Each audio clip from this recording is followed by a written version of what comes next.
Las señales del mercado, la trastienda del poder, los personajes claves del mundo empresarial y, ¿por qué no?, innovación, startups y tiempo libre. Por la 100.1, un espacio para conversar e informarse. Esto es DF en Infinita. DF en Infinita es una presentación de TEC. En el mundo de la minería, el mundo debe estar primero. Primero lo primero, proporcionar los metales que importan para la transición energética es la prioridad de TEC. TEC, en el mundo de la minería, el mundo debe estar primero. Llega el momento de conversar con el equipo del Diario Financiero. Hoy está con nosotros María Gabriela Arteaga, editora del DF Sud. ¿Cómo estás? ¿Qué tal? Muy bien, ¿cómo están ustedes? Más cerquita el micrófono. Más cerquita, eso, ahí estamos. Sí. Vamos a ver, para hablar de Argentina a un año de la motosierra de Javier Milei. Así es, mañana, 10 de diciembre, se cumplen los primeros, el primer año de la llegada de Javier Milei. Bastante que hemos hablado acá de lo que ha sido su gobierno. No sé cómo vamos a hacer para resumir Es difícil. todo lo que ha pasado, pero vamos a tratar de hacer un balance de lo que ha sido esta gestión, que por supuesto tiene luces y sombras. Y como dije, lo hemos hablado muchas veces, pero bueno, llega su primer año de gobierno marcado por un drástico ajuste de lo que ha sido el Estado. Eso ha llevado la pobreza al máximo nivel, estaba en torno al 50, 52, 54, y ahí unos ajustes hacia abajo un poquito en los últimos meses. Y bueno, una retórica que ha hecho que el mundo voltee a Argentina después de tantos años de aislamiento y de estancamiento económico. Estamos viendo gran desempleo. ¿Por qué? Porque ha habido, como dije, un gran ajuste en materia estatal, la reducción de al menos 10 ministerios, muchísimas empresas que del Estado a las que han dejado ir empleados, y con ello ha subido, por supuesto, entonces el desempleo. Se han cortado los subsidios en materia social, en instituciones, educación, salud, pensiones. Los despidos van alrededor de 30.000 empleados estatales. Pero bueno, por el otro lado hay datos en positivo en materia económica. Hace un tiempo estuvimos en Argentina, en Buenos Aires, y la gente sí dice sentirlo fuerte en el bolsillo, pero están dispuestos, o parece estar dispuestos a resistir un poco a ver si realmente se viene el cambio que tanto necesitan. Riesgo país en su nivel más bajo desde el año 2019, inflación que va en torno a un 3%, mañana sale el nuevo dato, 3% mensual, ojo, en octubre. Está bien, pero 3% mensual parece una bicoca, claro, algo inalcanzable. Cuando uno lo piensa anual, sí, Exacto. 200 y tantos, muchísimo, pero ¿en cuánto estábamos antes? Eso digo, en términos relativos, Total. para lo que había sido Argentina y lo que costaba salir de esas hiperinflaciones, 3% al mes parece bastante magro. Parece bastante bueno, siguen subiendo los precios, sigue habiendo impacto, pero pensemos que en diciembre, cuando él asume, cuando hace la devaluación durísima y empiezan las grandes medidas, estuvo en 25% ese diciembre, solo en ese mes. Y ahora estamos proyectando que debería tener ¿cuánto en el año? Un 115, 103, por ahí, ¿no? Claro, 113, creo. Más o menos pudiera ser 115. Ahora vamos a tener que ver qué pasa con el dato de mañana, que es correspondiente al mes de noviembre, porque parece que se aceleró de nuevo un poquitito la inflación. Y eso puede reajustar. Además, diciembre debería venir también por tema económico, navidades, etcétera, también una aceleración de precios. Ahora, muchas de las cosas que dicen los economistas es que sí, ha bajado la inflación, pero porque ha bajado muchísimo el consumo. Claro. Porque la gente ha tenido que ajustar, obviamente, en lo que tienen que. Si baja el consumo.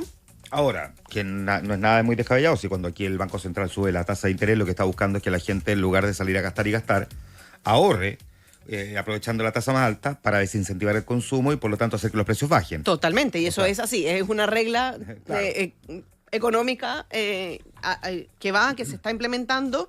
Y que debería eventualmente, cuando esto logre bajar, la meta de Milei es tenerla en torno al 2%, un poquito más bajo, que es lo mismo que él fijó, o que su gobierno fijó, lo que se llama el crawlback, que es esta devaluación constante, para poder además levantar el cepo o las restricciones cambiarias. Ese es el gran punto al debe, entre otros más menores, pero el gran punto al debe de lo que fue su promesa de campaña, del levantamiento del control del cambiario, que no lo ha logrado hacer y ha dicho que no se va a hacer mientras esto de la inflación y de la devaluación no se logre. Así que queda todavía, obviamente, por ver.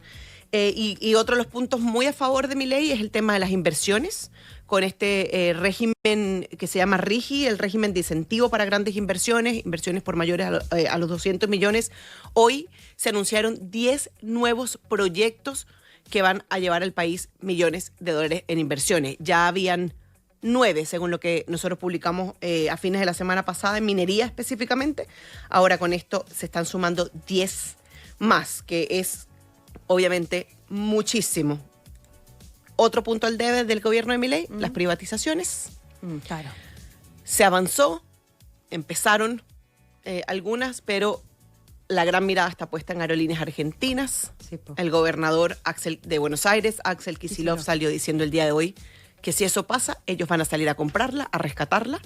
Habrá que ver si es posible, si tiene cómo la gobernación para asumir esto. O sea que la gobernación saldría a comprar esta empresa estatal. En vez de ser del Estado, sería de la ciudad de Buenos Aires. Exactamente, Mira pasa tú, eso. Él dice que es necesario tenerla, que incentiva además la propia economía interna del país, la movilización de los ciudadanos y que no habría que perderla en manos de privados. Pero uno se pregunta si habrá plata para eso. Es que eso es lo que pregunto. Si de verdad la gobernación de Buenos Aires habría que ver, lo vamos a hacer, vamos a hacer un Zoom. Ahora, lo que sí ocurría es que cuando se anuncian privatizaciones, así como si fuera a llegar y privatizar Sí, una claro. empresa, no se dice abiertamente que eso cuesta millones de dólares también, ¿no? O sea, la privatización de Aerolíneas Argentinas iba a tener un costo significativo y es lo que han estado calculando en el último tiempo. Y por eso la Tratando de negociar con sindicatos, viendo en qué condiciones ellos están dispuestos a ceder y que no, cómo podría seguir operando. Es algo que han tenido que, en el fondo, ceder o flexibilizar su postura inicial de una privatización así a seca.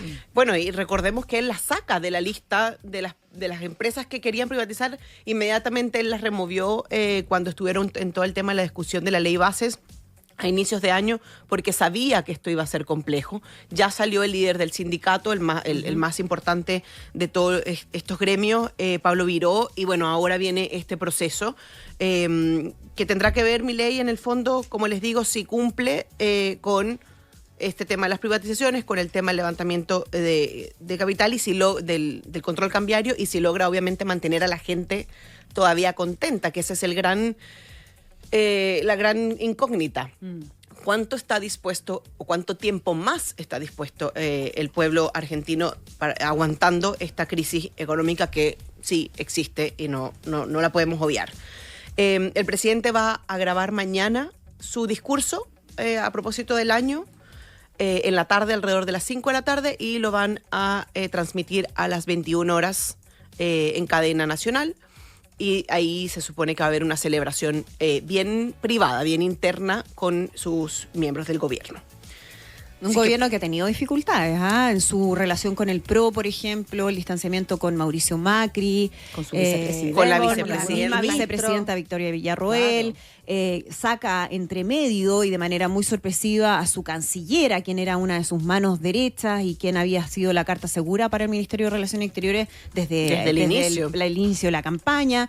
Entonces, desde el punto de vista político, hay también tenido que superar varios desafíos. Y estaba bien fortalecido, o se veía bien fortalecido pese a estas disputas internas, porque el kirchnerismo, y en este caso ya oposición, había estado bien dividida. Pero hoy se reunieron todos, se hicieron una foto grupal y estuvieron abordando, que ahí es donde sale la declaración de Kicillof con respecto a las aerolíneas argentinas, y estuvo en una señal bien potente con Cristina Fernández a un lado y con otros miembros del peronismo que dan a entender que no se van a dar por vencidos tan rápido, y vamos a recordar que en 2025 tienen elecciones a mitad de término.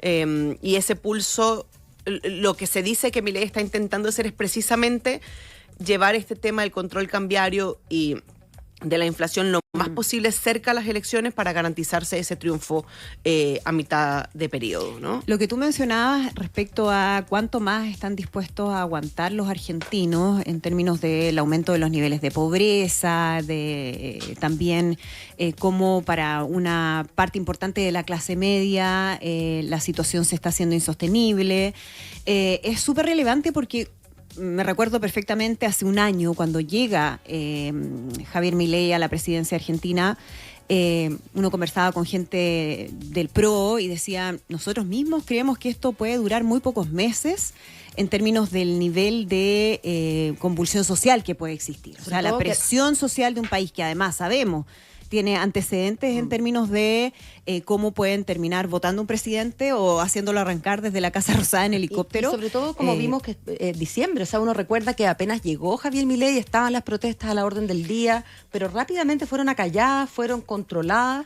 Es que hubo una mano ahí bien importante y que poco se habla de ella, y es Patricia Bullrich, la ministra de Seguridad. Claro. Ella ha sido bien dura y muy efectiva, pero al mismo tiempo como bien silenciosa. Y en su momento ha salido a decir, oye, no está permitido esto, no está lo otro, vamos a hacer esto contra los piqueteros, y de repente sale de escena y siguen haciendo este trabajo de parte del ministerio. Ella tiene un muy buen balance y de hecho es considerada una de las, bueno, ya lo fue, pero es considerada de nuevo una de las cartas presidenciales hacia adelante, junto con Manuel Adorni, el vocero de la Casa de Gobierno, que también era una persona como bien desconocida y que ya está tomando posición política, porque también ha tenido un trabajo bien importante al frente de la Casa Rosada en los mensajes más duros, en los que Milei no se ha querido meter, porque sabemos cómo es el histriónico con sus mensajes, ¿no? Entonces, en lo más serio, en lo más controlado, Adorni ha tenido un buen papel. Pero efectivamente Bullrich ha hecho mucho desde el Ministerio de Seguridad, se ha controlado, bueno, no olvidemos también las disputas con Chile, ¿no? Pero ha manejado muy bien el tema de las protestas, y eso ha mantenido a la gente, los gremios están prácticamente en silencio. Sí. A salvo algunos típicos. Sí, ha sido menos duro de lo que uno imaginó podía ocurrir en el contexto del gobierno de Milei. Y lo que también es bien importante tiene que ver con la política exterior, la cercanía con Estados Unidos, ahora más que nunca, ¿no? Después del triunfo de Donald Trump, pero como también tuvo que Javier Milei ceder en las posturas que él planteaba durante la campaña, esto de que no iba a tener relaciones prácticamente con el Mercosur, que Brasil no iba a tener relación con Lula porque era comunista, con China, y bueno, resulta que ahí lo vemos, ¿no? Entonces también ha tenido que moderar varios de lo que fueron sus declaraciones más incendiarias en el periodo de campaña. Bueno, ¿a quién no le ha pasado? Pues el presidente Boric tampoco quería el TPP-11, o sea... Es que en el caso de Milei yo te diría que es bastante más incluso de lo que podríamos pensar respecto al presidente Gabriel Boric. Porque en él era más refundacional que Boric. Muchísimo más. Por lo tanto, esto de que iba a terminar con el Banco Central... Bueno, pero es que eso tampoco puede pasar, o va a pasar hasta que no haya, en teoría, esta reducción de inflación. Y es muy probable que no ocurra. Que no ocurra nunca. Sí, esa es la verdad de las cosas. Es muy probable que jamás lo haga. Pero fue parte importante de los ejes de su campaña y bueno, logró, gracias a eso, conquistar a parte del electorado argentino. Y cuando empiezas a hacer llamados a inversiones y cuando empiezas a buscar impulso de economía y necesitas recursos, es mentira que te puedes aislar de una región que está en movimiento y que a Lula le faltan años todavía en el gobierno. Sí, pues. Ahora viene un nuevo gobierno en Uruguay. De nuevo el Frente Amplio. De nuevo el Frente Amplio, claro, izquierda. Entonces tienes que sí o sí abrir un poco ese escenario en el que te puedes sentar a conversar más allá de tus opiniones, porque él no se quedó callado tampoco en la cumbre del Mercosur la semana pasada. No, de hecho quería destruir el Mercosur desde dentro. Y dijo que había sido culpa del Mercosur, parte de la crisis argentina. Pero esto va a tener que negociarse, va a tener que avanzar eventualmente, y Brasil es hoy por hoy el socio comercial más importante para Argentina. Eso no lo puede obviar tampoco. Los argentinos están viajando como locos a Brasil por el tema de la depreciación del real brasileño. Claro. Y a Chile. Claro, bueno, pero eso es como más común escuchar que los argentinos, por lo menos desde antes, prepandemia, todo se veía todo, pero Brasil es hoy por hoy, porque además la crisis interna en Brasil está llamando a los turistas. Entonces, eso para Argentina, esa relación tiene que estar sí o más sí. Más fuerte que nunca. Yo creo que con el único importante Brasil para Argentina. Yo creo que con los únicos que va a estar de toda su gestión en contra va a ser hacia más al norte de la región, que es Venezuela y Colombia. Así en el pulso, ¿no? Más allá de lo que diga la encuesta, ¿cómo mira el argentino hoy día a Milei? Tanto el que votó por él como el que no quería votar por él. Porque me imagino que hay una mutación también probablemente en ese sentido. Quizás algunos que no le tenían fe y hoy día sienten que si bien los ajustes han sido duros, la cosa está rindiendo, y probablemente otros que votaron por él que a lo mejor sienten que ha hecho poco todavía para lo que había prometido. Mira, según lo que nosotros pudimos palpar estando en Buenos Aires, la gente, como dije al principio, está muy dispuesta a vivir lo que está pasando. Las encuestas indican que Milei está muy bien y está muy bien que todos los presidentes en su primer año de gestión, que Alberto Fernández, que Mauricio Macri, está en las encuestas por encima. Habría que ver efectivamente, sobre todo lo que preguntas respecto de los que votaron por él, o sea, de los que no votaron que hoy sí lo respaldan. Hay entre las últimas encuestas que nosotros publicamos había algo bien importante que era que sí, efectivamente su aprobación iba al alza, pero todavía no supera la desaprobación. Y yo creo que eso es algo que Javier Milei tiene que tener, o su gobierno, muy, muy latente y muy presente, de que todavía queda mucho por hacer para poder disminuir esa desaprobación. Ninguno de los actores políticos en su gobierno tienen hoy más aprobación que desaprobación. Lo siguen, es más la gente que todavía los rechaza. Y aún así son más aprobados que gestiones anteriores. No sé si me voy a explicar. ¿Sí? ¿Se entiende? Sí. Yo creo que eso le deja a Milei y a su equipo todavía un trabajo muy arduo por llevar adelante y por dar respuestas para poder lograr mantenerse y que no haya esa convulsión de la que estábamos hablando hace unos minutos. Más allá de los controles, más allá de que la gente... O sea, lo que dicen los economistas es hasta dónde, y esa es la gran duda. Van a aguantar los argentinos. María Gabriela Arteaga, editora del DF Sud, hablando del primer año de Milei y su motosierra. Muchísimas gracias por estar con nosotros. A ustedes, muchísimas gracias. Chao, muy bien. 6:52 minutos. Esto fue DF en Infinita, un espacio para conversar e informarse por la 100.1, una presentación de TEC. En el mundo de la minería, el mundo debe estar primero.